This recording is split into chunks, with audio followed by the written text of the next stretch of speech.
கர்த்தர் என்னை அனுப்பினார். அப்பொழுது எரேமியா எல்லா பிரபுக்களையும் எல்லா ஜனங்களையும் நோக்கி, நீங்கள் கேட்ட எல்லா வார்த்தைகளையும் இந்த ஆலயத்துக்கும் இந்த நகரத்துக்கும் விரோதமாக தீர்க்க தரிசனமாய் சொல்ல கர்த்தர் என்னை அனுப்பினார். இப்பொழுதும் நீங்கள் உங்கள் வழிகளையும் உங்கள் கிரியைகளையும் சீர்படுத்தி உங்கள் தேவனாகிய கர்த்தருடைய சத்தத்தை கேளுங்கள். அப்பொழுது கர்த்தர் உங்களுக்கு விரோதமாய் சொன்ன தீங்குக்கு மனஸ்தாபப்படுவார். நானோவெனில், இதோ உங்கள் கையில் இருக்கிறேன்.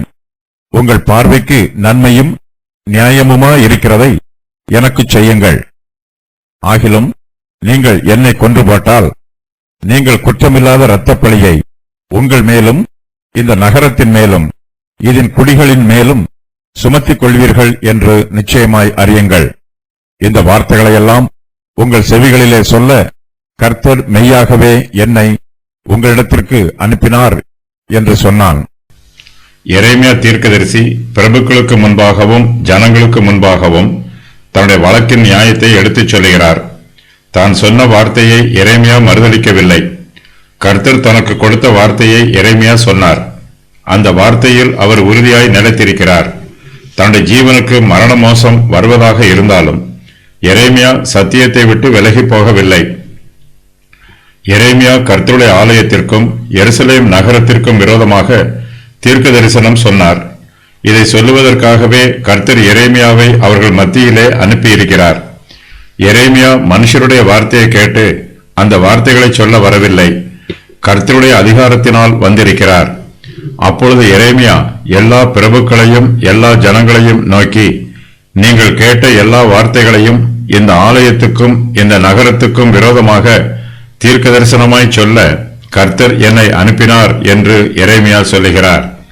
தன்னுடைய விவாதத்தின் முடிவில், ஆகிலும் நீங்கள் என்னை கொன்று போட்டால் நீங்கள் குற்றம் இல்லாத இரத்தப்பழியை உங்கள் மேலும் இந்த நகரத்தின் மேலும் இதன் குடிகள் மேலும் சுமர்த்திக் கொள்வீர்கள் என்று நிச்சயமாய் அறியுங்கள். இந்த வார்த்தைகளையெல்லாம் உங்கள் செவிகளிலே சொல்ல கர்த்தர் மெய்யாகவே என்னை உங்களிடத்திற்கு அனுப்பினார் என்று எரேமியா சொல்லுகிறார். நீங்கள் கேட்ட எல்லா வார்த்தைகளையும் தீர்க்க தரிசனமாய் சொல்ல கர்த்தர் என்னை அனுப்பினார் என்பதும், இந்த வார்த்தைகளையெல்லாம் உங்கள் செவிகளிலே சொல்ல கர்த்தர் மெய்யாகவே என்னை உங்களிடத்திற்கு அனுப்பினார் என்பதும் எரேமியாவின் விவாதம். நாம் கர்த்தருடைய வார்த்தைக்கு உண்மை உள்ளவர்களாய் இருக்கும்போது நாம் மனுஷருக்கு பயப்பட வேண்டிய அவசியம் இல்லை. பரலோகத்தில் இருந்து வரும் கட்டளைகளுக்கு நாம் கீழ்ப்படியும் போது பூமியில் இருந்து வரும் எதிர்ப்புகளுக்கு நாம் பயப்பட வேண்டியதில்லை. நாம் கர்த்தருடைய ஊழியத்தை உண்மையாய் செய்யும் போது கர்த்தர் நம்மோடு கூட இருப்பார். கர்த்தருடைய பாதுகாப்பு நமக்கு கிடைக்கும். கர்த்தருக்கு பயப்படுகிறவர்கள் மனுஷருக்கு பயப்பட மாட்டார்கள். எரேமியா யூதாவின் பிரபுக்களிடத்திலும் ஜனங்களிடத்திலும் தன்னுடைய நியாயத்தை எடுத்துச் சொல்லும் போது கர்த்தர் தனக்கு கொடுத்த ஊழியத்தை அவர்களுக்கு மறுபடியும் நினைவுபடுத்துகிறார். இப்பொழுதும் நீங்கள் உங்கள் வழிகளையும் உங்கள் கிரியைகளையும் சீர்படுத்தி உங்கள் தேவனாகிய கர்த்தருடைய சத்தத்தை கேளுங்கள்.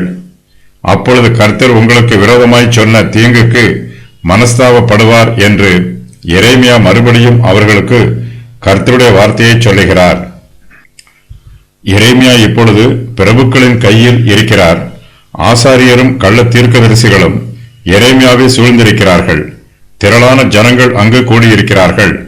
தன்னுடைய மாம்ச பலத்தினால் எரேமியாவால் அவருடைய கைகளுக்கு தப்பித்து ஓட முடியாது. எரேமியா தன்னுடைய உண்மை நிலைமையை அவர்கள் மத்தியிலே அங்கீகரிக்கிறார். நானோவெனில், இதோ உங்கள் கையில் இருக்கிறேன் என்று சொல்லுகிறார். எரேமியாவுக்கு சத்துருக்கள் மூலமாய் ஆபத்து உண்டாயிற்று. ஆனாலும் அவர் சத்தியத்தை புரட்டவில்லை. கர்த்தர் தனக்கு கொடுத்த ஊழியத்தை நிறுத்திவிடவில்லை. தன்னுடைய ஜீவனுக்கு மோசம் வந்தாலும் எரேமியா கர்த்தருக்கு உண்மையாய் ஊழியம் செய்கிறார். கர்த்தருடைய நாமத்தினால் தனக்கு விரோதமாக எழும்பியிருக்கும் சத்துருக்களை எச்சரிக்கிறார். எரேமியாவின் சத்துருக்கள் பலத்திருக்கிறார்கள். அவர்களை எதிர்த்து போராடும் வல்லமை எரேமியாவுக்கு இல்லை. அவர்களிடத்தில் இருந்து தன்னுடைய ஜீவனை பாதுகாத்துக் கொள்ள வேண்டும் என்னும் ஆர்வமும் எரேமியாவுக்கு இல்லை. கர்த்தருடைய வார்த்தை அவர்களுக்கு சொல்லப்பட வேண்டும். அவர்கள் கர்த்தருடைய வார்த்தையை கேட்டு மனம் திரும்ப வேண்டும்.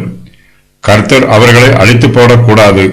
இதுவே எரேமியாவின் விருப்பம். எரேமியா தன்னுடைய நிலைமையை உணர்ந்து, நானோவெனில் இதோ உங்கள் கையில் இருக்கிறேன், உங்கள் பார்வைக்கு நன்மையும் நியாயமுமாய் இருக்கிறதை எனக்கு செய்யுங்கள் என்று சொல்லுகிறார். ஆனாலும் தன்னை கொன்று போட்டால் அவர்கள் மீது இரத்தப்பழி வரும் என்றும் எச்சரிக்கிறார்.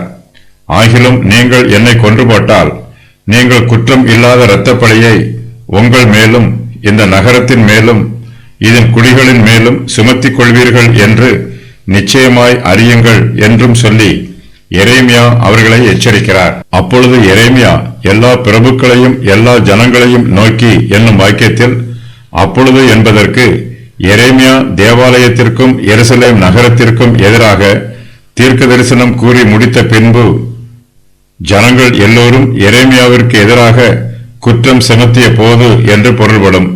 எரேமியா தன்னுடைய நிலைமையை விவரித்து கூறுகிறார்.